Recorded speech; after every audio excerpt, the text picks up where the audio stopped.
वसुंधरा राजे से बात कर सके, उनके बयान का मतलब समझ सके, तो जरूर समझिएगा। फिलहाल आगे बढ़ते हैं, बात कर लेते हैं भरतपुर की। भरतपुर से खबर सामने आ रही है। भारतीय जनता पार्टी के लिए एक राहत भरी खबर है। राहत भरी खबर यह कि नदबई सीट से पूर्व मंत्री कृष्णेंद्र कौर दीपा अब अपना नामांकन दाखिल नहीं करेंगी। आज नामांकन भरने का उन्होंने ऐलान जरूर किया था और वो बागी हो गई थी, लेकिन बीजेपी ने और साथ ही बीजेपी प्रत्याशी कुंवर जगत सिंह ने दीपा को मनाने में कामयाबी हासिल की है। अब जगत सिंह के समर्थन में वो प्रचार करने भी उतरेंगी और राज परिवार के बीजेपी नेता की इसमें खास भूमिका रही है, ये बताया जा रहा है।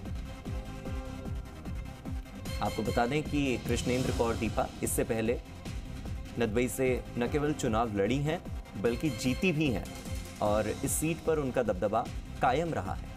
ऐसे में उनको इस बार टिकट न देना, जीते हुए विधायक को टिकट न देना, कहीं न कहीं ये दर्शाता है कि भारतीय जनता पार्टी एक बदलाव चाहती थी और बदलाव के रूप में प्रत्याशी आ गए कुंवर जगत सिंह। लेकिन कुंवर जगत सिंह के खिलाफ दीपा ने ऐलान कर दिया था कि वो निर्दलीय नामांकन भरेंगी और निर्दलीय चुनाव लड़ेंगी। ऐसे में एक बागी नेता को मनाने में कामयाबी हासिल हुई है। मेरे सहयोगी देवेंद्र सिंह जुड़ गए हैं ज्यादा जानकारी के साथ। देवेंद्र का रुख कर लेते हैं। देवेंद्र, एक तरफ बागी जहां गले की हड्डी बने हुए हैं, तो दूसरी तरफ बीजेपी के लिए राहत भरी खबर कि कम से कम एक घुट तो उतरा जा ही सकता है कि कम से कम जगत सिंह तो चुनाव लड़ ही सकते हैं बिना वोट कटवाए।